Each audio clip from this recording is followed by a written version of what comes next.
Hi guys. I don't know if anyone's going to really watch this, but if there is going to be nobody, I hope at least there is this one person who is able to relate to me and there is some good things happening in their life for them. I wish you well. Today I stand in protest against all the wrongs that have been done to me with no help of any kind. I have been here 9 years in America as a student immigrant, and I've come to this point that America has pushed me to the brink of harsh homelessness. Today, the temperature is below 0 degrees Celsius, which is below 32 degrees Celsius, and I am going to stand here in protest in the cold only so that there be no other student immigrant, innocent student immigrant that comes to America, have to suffer the same fate as I did. I came here in 2016 to get a master's degree and to be able to work here so I can bridge a gap that I found in my own journey that could bridge two different countries and do something good. Sorry about that, I'm on the streets. This dream that I had that I wanted to do something good was not helped by anybody. The reason being, the system is designed in such a way that even before I was born, my fate was written. That if I came here and if I studied, it is so narrowly cut down that individual applicants would never get an H-1B. If you see the history of H-1B visas there, I read it recently, as of 2025, they get more than 400,000 plus applications from corporations. And the visas that they give out, or rather are cutting down to 85,000. Individual applicants have no chance, which means that this has been deliberately set up to ruin individual lives. As a student, when I came to America, I did not know what the politics, the people, the system, all these things are. I had no idea how America works. We came here with an innocent heart, taking all the loans that I could from banks, from family, extended family members, from our church members. Whoever could donate whatever they gave and gave up their gold, their jewelry, all that they could do, they did. And they gave me the funds to come here to study and to be able to accomplish something. People believed in me and they invested in me. And here I am 9 years later having not accomplished what I wanted to, not having done what I came for. And I stand in a place where America has pushed me to the brink of extreme homelessness, where I have nothing left to give. You see, the way they do it is very narcissistic in some ways, but also very cunning. They push you till every penny out of you comes out. They squeeze every resource you have and then leave you on the side, accusing you and blaming you for all that has happened to them. So today I'm standing in protest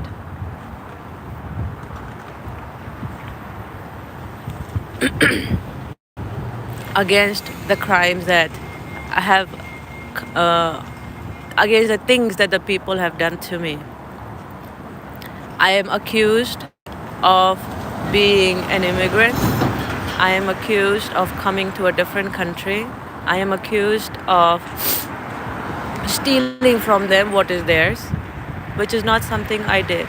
I came here to study. Excuse me. So now that I cannot go back, I have no money, I have no home, and I'm right here with my belongings. And I'm gonna stand here in protest. When you decide to deport my corpse, let my parents know, let my family, my church, and everybody know what has happened. Because I don't have the courage to call up my parents and tell them that I couldn't do what I came for.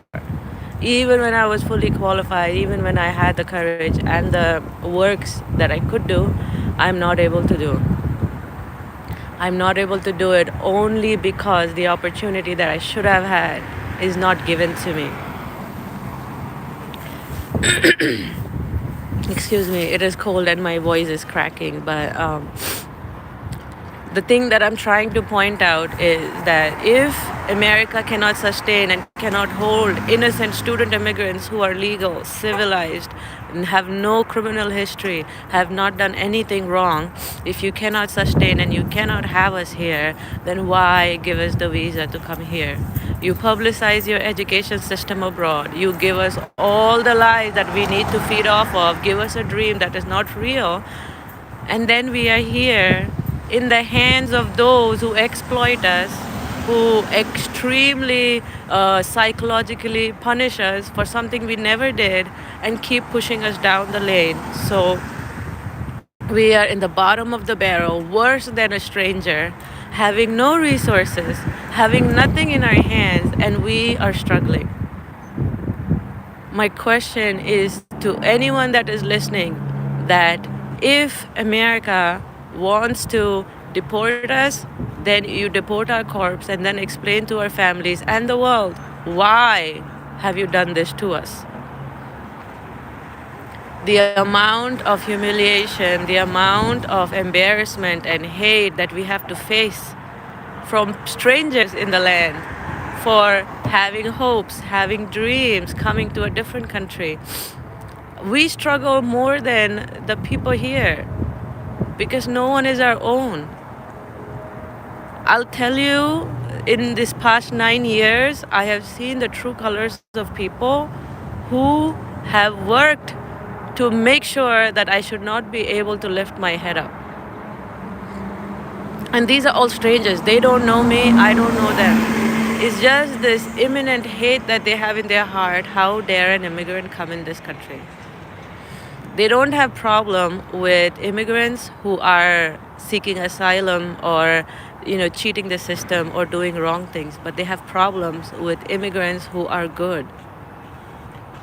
An educated, legal, literate immigrant is a problem in America. They do not want you to have an opportunity to work. They do not want you to have an opportunity to build a life. They want you to come here, spend all your resources, and go back. Now I want you to get yourself in my shoes. I earned in rupees, and then I brought here money in dollars and I paid everything in dollars. So now I have to go back and pay those loans in dollar amount value again. Where would I get it from? I understand that my entire life is going to be towards paying these loans.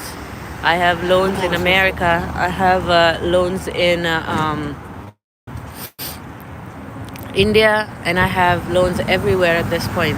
I'm so drowned in loans that I cannot imagine or think what I can do here on. I don't know what my life is going to be. My life is stolen from me. My dreams are stolen from me, and my career is stolen from me.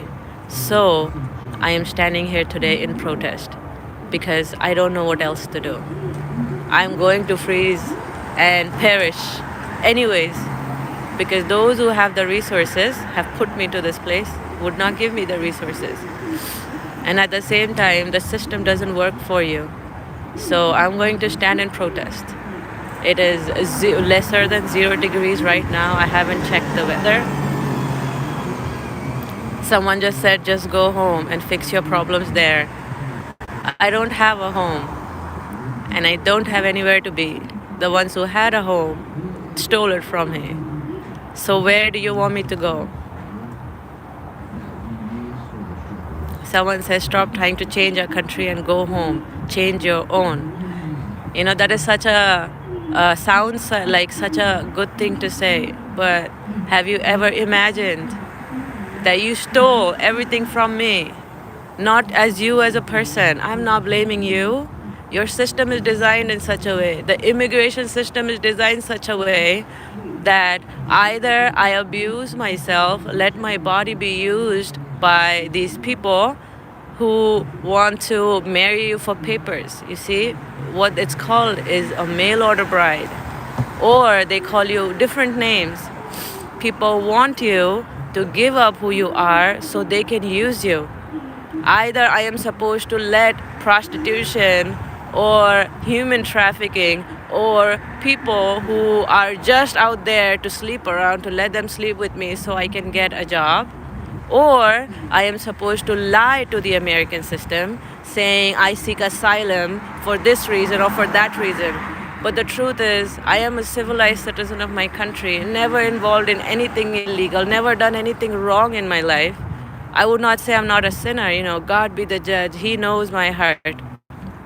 But the truth is that having done nothing wrong, I refuse to seek asylum. Why should I seek asylum? I refuse to marry for papers. Why should I? I did not work so hard in my entire life to come here seeking lies. You have to understand someone else's position too. I did not come here knowing your system. I had no idea here people marry for green cards. I came here to study and I came here to work. That's it. I didn't even want to be an American citizen. I never seek that. I was just confused the entire time that if the system is real, if America is as great as it says, then why is the system so broken? You say in God we trust, but nobody knows the God of the Bible. You have no idea what you're preaching. Everyone's seeking their own. In the churches, outside the churches, in the workplaces, in the offices, even in the government offices, no matter where you are, everyone is seeking their own. You're not seeking the God of the Bible. There is so much that one person can do, but they refuse to do it because it doesn't serve their own pockets. For these past 9 years, from the time that I came in, I was very particular of my career choices and the job that I wanted. So I spoke to my university counselors, asking them for help and guidance how to pursue in New York what I can do for myself. They said usually students come here only to study and then they go back to their country. So I thought to myself, that sounds noble at the face of it, but who's going to pay all the loans that I have taken? So I decided to stay here, work here a few years, and then I will go back. At least I will make some so I can repay those who have invested in me. That never happened because as soon as you graduate school, you're supposed to have a status that is called the OPT. So OPT means optional practice training, or I'm forgetting the name right now, but it's an internship program for a year where you do 1 year worth of internship where you cannot be off work at all. Okay, I get it, but as a lawyer, how do you expect me to give the bar exam during that time? And nobody hires you.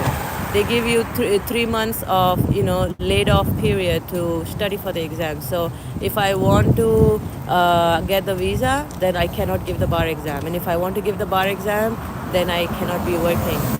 Nobody will hire you. They will push you in this loop, a constant loop of not being able to stand on your own 2 feet. So I was dragged till 2019 and I was not able to do it. 2020 came, COVID came. Everything shut down. I did not get a chance. And now I am here in COVID time with no resources, with no support. And I am just waiting to understand what I can do. I cannot reach out to my parents. They are in full-time ministry, meaning they cannot support me. I am a very expensive child for them. I supported myself when I was back home. I paid for my education, my living expenses. I came here and I'm paying for my own here as well. But by the time COVID is here, I'm not able to pay for myself. I'm not able to bring anything on the table. I am not able to find a job. I was not able to give the bar exam. And having failed a few times, it caused me a lot of depression. Now COVID passes by and I find an apartment of my own and I'm starting to live on my own and standing on my own 2 feet. I cannot get an employment because I don't have the right working status. So I was on a different visa at that time. And still, I decided not to give up hope, not to, depend on someone else, not to do anything illegal. I never worked under the table because this is the law of the land. You have to respect where you go. And I was being considerate till 2023 when my roommate kicked me out saying that she wants to live on her own after taking the rent. So now I am kicked out with no resources, and I've been couch surfing, trying to stand on my own feet. Well, soon enough, my one of my friend offered me to come stay with her, but as soon as she found out I was an immigrant and I did not have a job, she kicked me out. Another American Christian family, God-fearing family, said, "Oh, you are like family to us. God told us to bring you in, and we want you to stay with us." They take me in, and I'm very thankful for them taking me in, because if they didn't, I would have probably frozen in 2023. They take me in, they let me stay there. They see, that you have education, you have talents, and then they want to exploit you to give them that. I was trying to help because I went to law school for copyright, intellectual property. So I was capable of helping budding artists, new artists to, launch and stand up on their feet. Their child wanted to become an artist. So I said, I will help you. I will help you get the paperwork in place. I cannot do your art, your music for you, but I can help you with that. So as we were, I was helping her to build her, what do you call it? Her legal artistic company. I started to get into music, and one day, by God's grace, I was able to compose a song for her. This changed the circumstances because she, excuse the volume, someone is screaming on the street. Praise God for freedom. You hear it? So, as I was helping her learn her music, she refused to learn. Her parents started to impose on me that I should do her music for her. I tried to explain it to them that I am a lawyer. I am not a musician. I cannot help her with that, but I can help her with the legal paperwork. They kept me there for 2 years. No, not 2 years. They kept me there 2023 winter, 2024, in hopes that I will do her music for her, which I couldn't. But in that time, I picked up the talent and I started to learn for myself. Because I was like, why waste this time? I didn't have anything at that minute, but I had a roof over my head. So I started to learn and do things on my own. Now, as I was working hard towards directly or indirectly helping the girl, but at the same time learning myself, they noticed that I was not going to make the music for her. They started to torture me, to starve me, to not give me water, to isolate me, to all sorts of psychological warfare. And when they couldn't get me to make her music for her, they decided to deport me. This February 6th, 2025, they took me to JFK airport to deport me, pushing me in the line to take the ticket and to go. Well, I had that ticket in my hand and I sat there, stood there at the airport, and I prayed and I asked God, what do you want me to do? Because I don't want to be at a place where people don't want me. And everything is taken from me. I stay here, I am nothing. I go back, I am nothing. I have nothing anywhere at this point. And just loans and debts and debts and debts. I felt in my heart that I will stand and I will fight. Okay, I surrendered to God. I was like, God, as long as you're with me, I will not give up. Because I hadn't done anything wrong to deserve this kind of miserable treatment. I just came here for education and to be able to work and to go back. Now, at the airport, I had to stay for 36 days because I had nothing in my hand. I didn't have anywhere to go and no hopes. So a very kind lady came up to me. She spoke to me and she asked me why was I there. So I opened up and I told her how this family had tortured me to the point of dry fasting, and I had fainted and in January this year. Then she listened to my entire story, and she said that, children of God like you should not be here. I will take you with me once I come back from Israel. She was going on a trip to Israel. So she said, once I come back, I'm going to take you with me. So I helped her with her paperwork, whatever was causing her delay to stay at the airport. And she went to her trip. When she came back, that was on the 36th day that she came back, and she said, you come with me. And she took me with her. Now, during those 36 days at the airport, I was harassed, I was humiliated, exposed to the public, because the staff and all the other people that were there, they were really, really bad to me. Now, I cannot complain about them being mean to me because I was in the wrong place. I shouldn't have been at the airport in the first place. But I endured because, you know, troubles are a part of life, and it's a part of everybody's life, and I get it. So I would not blame them, but I'm very thankful to the security officer who did not kick me out in the freezing cold, but let me stay at the airport. And now I had this lady who is in ministry, and she said that she would take me, and she kept her word and she came. She is somebody who has a very big ministry, which has, music studios, and she worked with a lot of lawyers. So initially she offered me that she would connect me to her attorneys so I can work with her attorneys, I have a team. And great that you studied intellectual property. That is exactly what we need for our team. So yay, things are changing, and I'm like, this is what the Lord has brought to me, then I will honor it and I will go. No matter what the circumstances, I will obey. As we are getting ready to leave, she started to change her narrative. She said, oh, I don't have a secretary, and I need a secretary, so you need to come with me. So I kept quiet because I cannot be a secretary. You see, the visa works in such a way that whatever you studied is the kind of work you can do. That's the only work you can do. So I knew that secretary position is not going to serve me in any ways.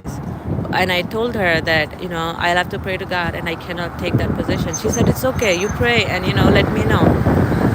Now, I go with her to New Jersey, to her friend's place, and there she starts to intimidate me, fearmonger me, that if I don't take the secretary position, is going to be very dangerous for me. And the truth is that I couldn't take it. It was impossible for me to take that position. So I stood my ground and I apologized to her, saying, I am very, very sorry, but I cannot be a secretary. I can do other positions that you have if you are still willing to offer it to me. We went back and forth for days on end, and she never gave me that position. In fact, I was supposed to go with her to her home state, wherever she was going. She abandoned me in New Jersey and left. I don't know what kind of treatment one can get being at a stranger's home where you don't know the city, you don't know the town, you don't know the people, but I was just thrown there. I was very afraid because this year has been so interesting that, since 2016 till 2024, everything was slow. It was happening, but it was happening slowly to me, so I got time to recover. But 2025 has been really, really fast because people have been using and throwing me around like as if I have no value of any sort. So fast forwarding to, in New Jersey in April this year, the lady whose house that was, she was hating me, and I don't blame her for that. Who would want a stranger in their house? She would not give me food or water, and just, like, whatever you want to do. And she is forcing me to do illegal jobs. What do you call them? Cash jobs. They wanted me to do cash jobs, which I did not want to do, because when you do these illegal jobs, it throws you off the system, meaning that you will never get a work visa. So I stood my ground that I cannot work illegal because I am not an illegal person. I came in legally to be a student, to be able to have an employment. And if I get an illegal job, I will be eliminated forever to be able to get a visa. And I cannot live with an illegal title on my head. So I decided to respect the law of the land. And as I was pushing back these who have been immigrants themselves, who are now citizens of America, who are forcing me to do illegal jobs, her son starts to hoover around the apartment when she is not home. Usually he would come in the daytime, but I didn't know why he was, around. Turns out everyone has been, in her family, have been accusing me that I'm trying to steal her son, which I had no idea about because before I came to New Jersey, I didn't know anybody here.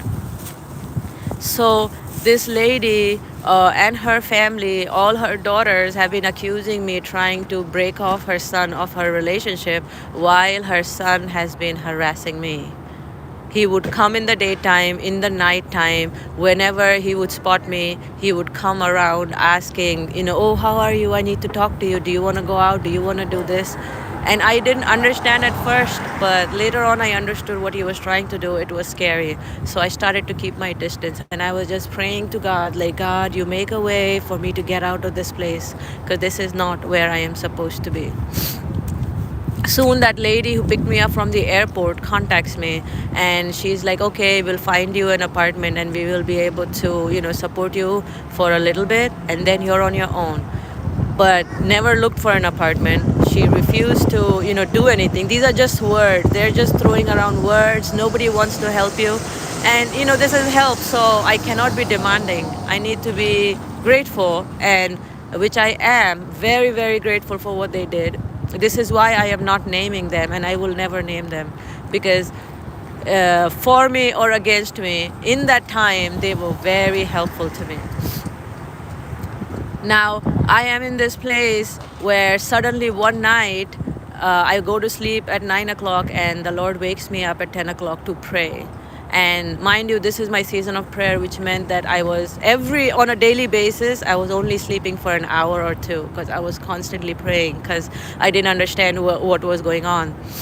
And at 10 o'clock, I had to stand holding the bars of my bed, like the bed frame. And I'm praying to God, I have no idea, God, why you've put me to prayer right now. But I am going to pray because there is this urgency in the air. There is this fear that something bad is going to happen. That whole night I was praying and praying and praying and I couldn't go to bed. In the morning, I wake up, I think late at night, I went to sleep around 2-3 o'clock or something. And then in the morning, I wake up and I come meet the lady, the one who owns the house. And she, I think it was in the evening, she tells me, my son came last night around 10:30. I am telling you, that fear gripped me. And I was like, what? Your son was here? She's like, and she did not know, which meant he was walking in the apartment like a roaring lion along with the enemy. And the Lord woke me up to turn my light on, to pray, to stand, to not be afraid. And God protected me from something very bad that was going to happen. Soon I found that the lady who was offering to get me a rental, we were able to find one room rental. So I said, I don't care what it is, where it is, I am taking it, because I desperately wanted to get out of that place, because it was not just her son, but a lot of other men around that area were one chased me 6 blocks and I had to run back to the apartment. All are strangers, they don't know you, but they're doing these things and I don't understand and I cannot explain. So comes this time in May where we have found a rental, but they won't give the deposit or the first rent to get the apartment, the room. And here I am hoping and praying that, God, I pray that they do what is right. So we go back and forth more than a month and a half, and finally, I get the rental. I'm telling you, I packed my bag and I zoomed out of that place. I was like, I'm never coming back here again. So the lady who had the who could drive me, she drove me up to the place where the room rental was, and I started to, in a new place, in a new town. So I was like, God, you brought me to a new place. I will, be good. I will do something good. I second if the first day I didn't do much because I was trying to settle in, but the second day I found a church. I found good people around, and I was like, wow, God, you have given me a new start. So I decided to let the Lord lead, let him do what he has to do. And I started to settle in with peace in my heart, that no more will I be harassed, no more people will hate me, but I can start afresh, find something good. And in that time, I started to go to this church. I am not ashamed to share my immigration status or my story. So, but I would not just go to the stranger and word vomit everything out, because it makes no sense. So I took my time, I got to know people, and then I shared my story with the pastor. I shared my story with other people. Some were supportive, some were not. And it's fair. You choose what you want to choose, you do what you want to do.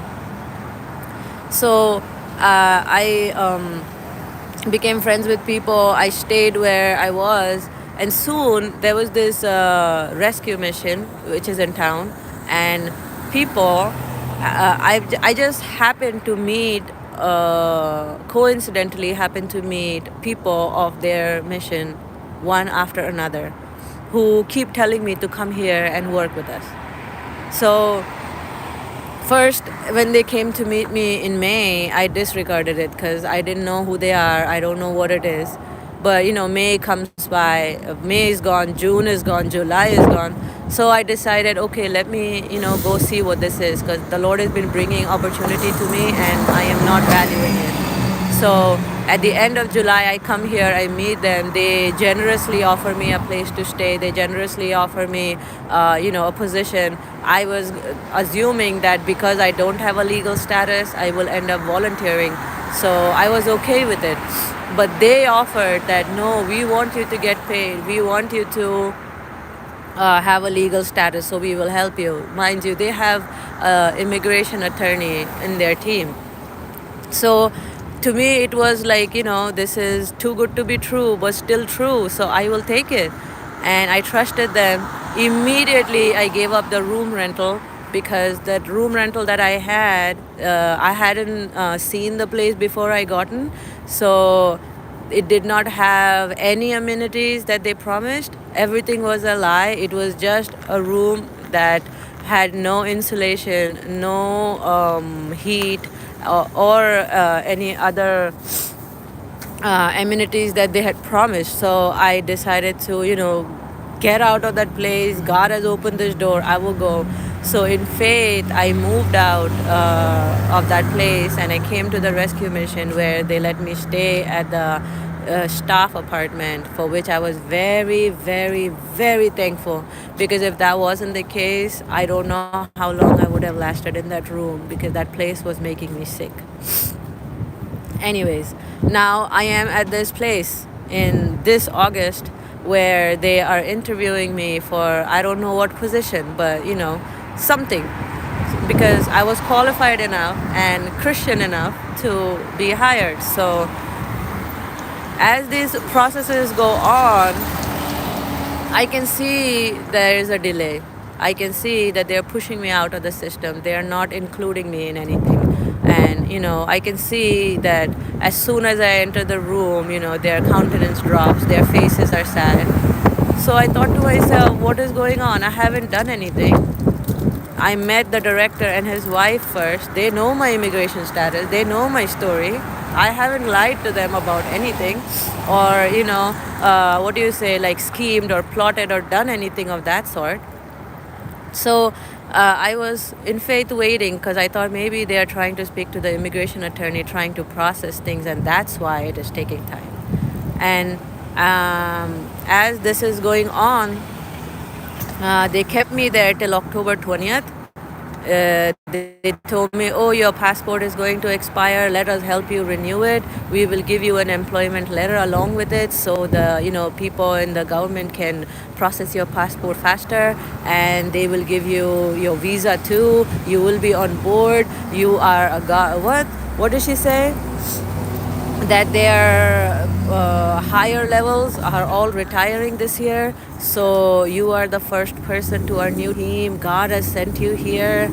And I believed those words because, why would someone lie about something like that? So I stay there waiting. But by the time October 20th comes, one day I'm told that, oh, you need to vacate this apartment because you can't stay here anymore. Because as you can see that you're not going to get the position. And she said, and this is, I think she's a manager. And then she says that, we need this room to accommodate other people who are joining the program. So I said, okay, you need to pack your stuff. I'll give you time like the weekend.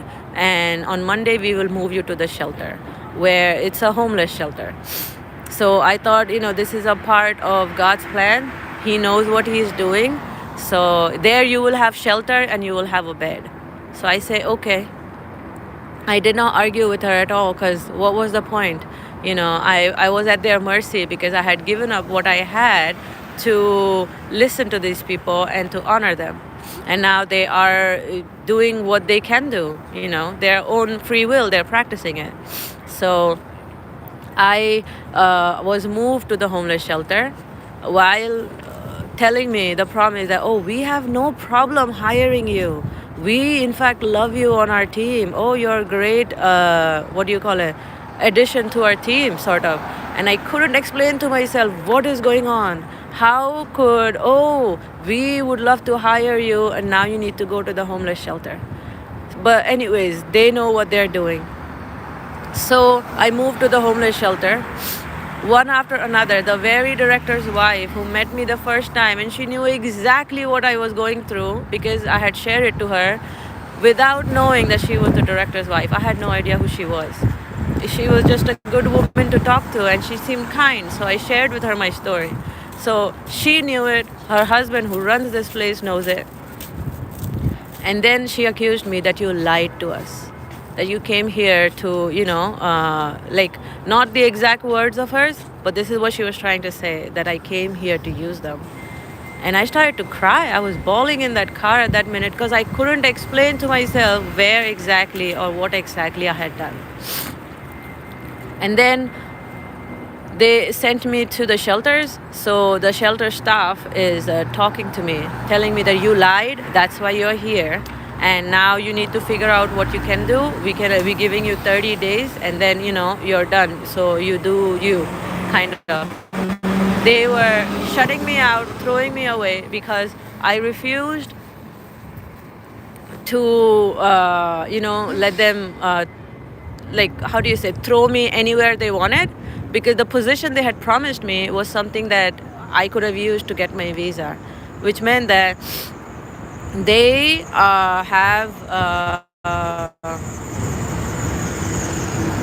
they were looking for someone who could do their social media handles and stuff like that, and into making content for them. And though it is not a legal a legal career position, but I could be a good help in that area because I did it for myself in a small scale. As you can see, I have my own channel and everything. So we had already talked about it. We had already connected about it. And I had emailed the right person about this already in July and in August. I had already done all those things. But they never gave me an opening or even tried to check or test me if I was a liar or not. But I was shunned in that room, that apartment that they put me in, and I was kept there the entire time. So now in October, at the end of October, they're telling me that I lied and I tried to use them. And now at this point, they only can let me stay at the shelter for 30 days and then I'm on my own. And I had to fight that situation because they were offering me to be a volunteer at the shelters, but they don't want me to get a legal position. And then they're telling me that, um, like accusing me of the wrongs that they were doing themselves. So I couldn't understand it. And I couldn't relate to them because I was like, this is happening so often. This is happening over and over and do nothing about it. And nobody wants to help me in this situation. I reached out to attorneys, I reached out to legal help groups that is it fair for you to pick up innocent citizens, of their own countries to come here to study, but as soon as, there's time for us to be able to work, we are not given the opportunity. And now finally, when I'm being given an opportunity, they don't want to follow through. Because what do you want me to do? But anyways, I forgive those people. Um, when they offered me the position, the idea was to do something in the intellectual property area while being in the back office, working with customer relations or client relations, and being involved with the women's program, and in partly ministry, partly in work and legal career. So it was a very good setup. But now they're not giving me anything and asking me to go volunteer at a shelter. So I had my own fears, my own issues that I had to tackle and deal with. And I was not able to go volunteer at the shelter, because of which they refused to, let me stay at the staff quarters, and now they threw me in the shelters. I did not complain because it made no sense. We are mature adults, we can't do that. Now at the shelters, they've been calling me in the office over and over, telling me that when we were doing your passport, the intention was for you to go back. We want you to go back. Before your passport expires, you need to go back. And I was okay with it, because now I'm thinking, like, I have given my all, I have done my fight. Now what's the point? So I agreed to everything they were saying. But then came a point that my country's authorities would not renew my passport. And at that time, it was like a waking up moment. Like, what are you doing? Are you a slave in American system that you have to do everything that everybody is telling you to? And I started to really, really pray to God and ask Him, like, what do you want me to do? And I was tired of myself anyways, that I am letting people exploit me, abuse me, and tell me who I am, and I am just sucking up and taking it. And it's been 9 years now. And this has been happening in churches. This happens in, you join youth groups, you join young adult groups, because they know you're an immigrant. They have no idea of promoting you. I'm sorry, they have no desire of promoting you. All they want you to do is volunteer. The amount of hours that I have put in the church that I went to for 7 years, I would have gotten 80 hour a week, sort of pay, or 45 hours a week, because it was full-time job sort of thing. Because I was investing so many hours, not because I wanted to serve the church, but I loved God. You see, we get exploited for our faith here. And I am serving and serving and serving, and everyone's keeping me on the bottom of the barrel. They know that she will volunteer, so they would email me when I am sick, when I am unhealthy, when I am busy. They will come and pick me up from my house so I can come and serve. So I know what volunteering can do to you. So when at the rescue mission they were offering me to volunteer, I refused. Because it's the same story. It's going to repeat itself, because they will not give me an immigration status. They will not do what they said. Because if they were going to, they would have done it already. But now they shamed me in public. Everybody in this organization knows me as, someone who's a liar, who's using this organization, and put me out. I don't have a place to go. I lost the room rental, the only hope I had, because I trusted this organization and I came here. And now they're telling me to leave. So I don't have a passport anymore. I lost my time. The very belongings that I had to leave it behind, because I cannot carry all these things on me anymore. And yesterday was my last night at the shelter. The staff at the shelter, I'm so thankful that they let me stay, but you don't know the God of the Bible. You cannot harass people to obey you, saying that that's what God wants.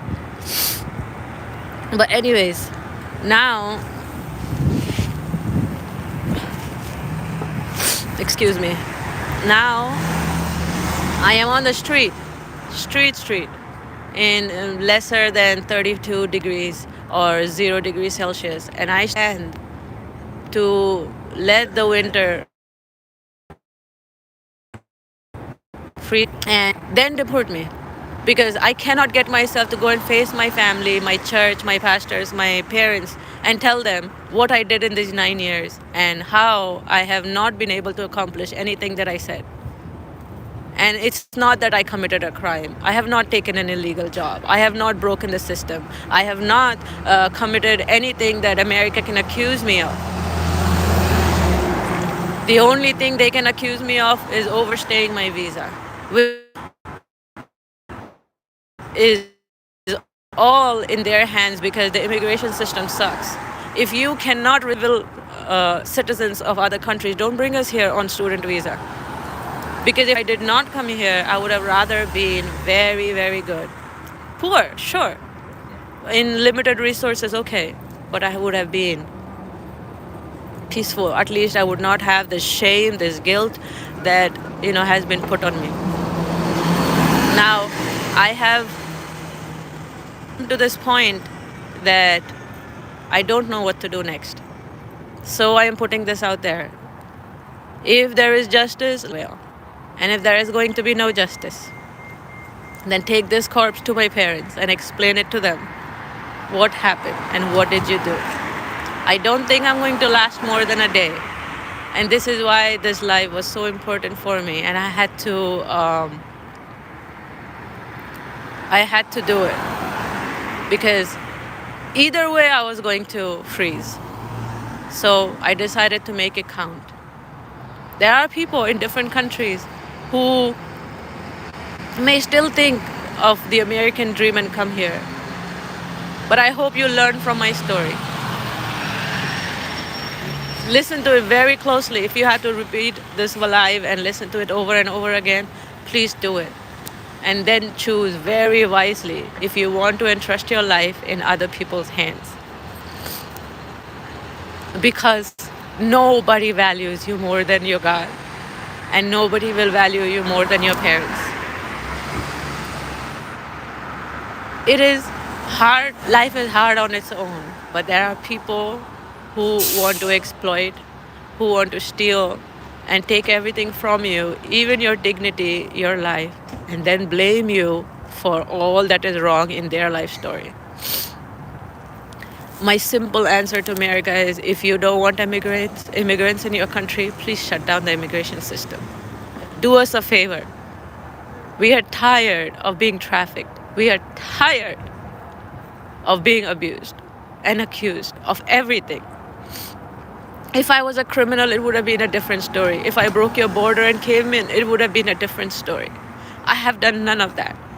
And yet, I am worse than the bottom of the barrel, and I am put in a place that I cannot decide for myself anymore what I want to do. When I was little, my parents, though being discriminated and pushed aside for our faith, we are persecuted. My parents decided to never give up on us. They decided to, give us education.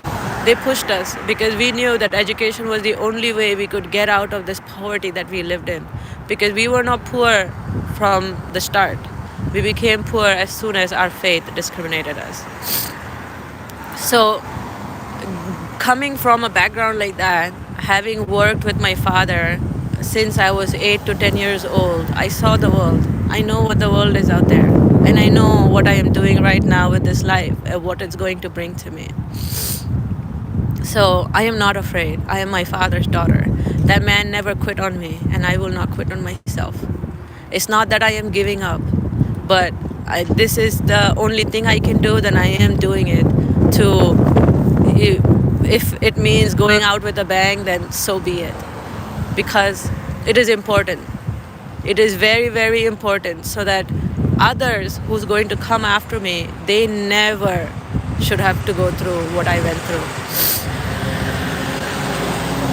I have worked my entire life. The only thing I had was a career, was education. I didn't have anything else.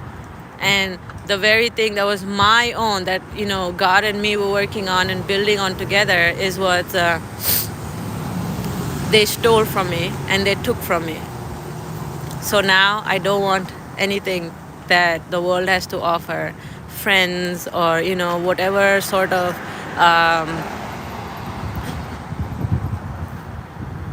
crumbs from the table, if I may say so, that people have to offer. I don't want it. You either give us the dignity and respect that we came here with, so we can go back in peace and live our lives the way we were living, or shut down the system. Because what you are doing to us is way more sinister, way more criminal than anything else.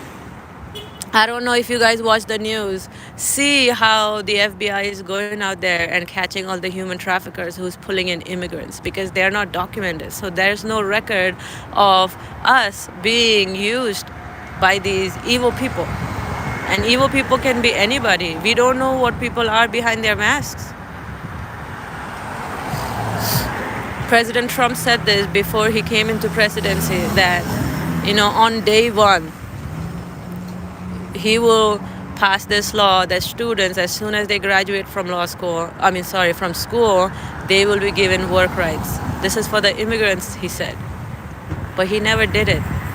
Day one has long gone. I know he has a lot on his table. He has so many things going on. And, you know, the country is struggling and all the issues that are going on. But you have to know that my clock did not stop on the day one. I have to live and I have to be where I'm supposed to be. I cannot breathe the air and eat the snow and survive. It's just not possible. Anyways, I don't want to go on a rant. I just want to say this thing, that if you don't want something like this to happen to your children, then someone else's child should not go through it either.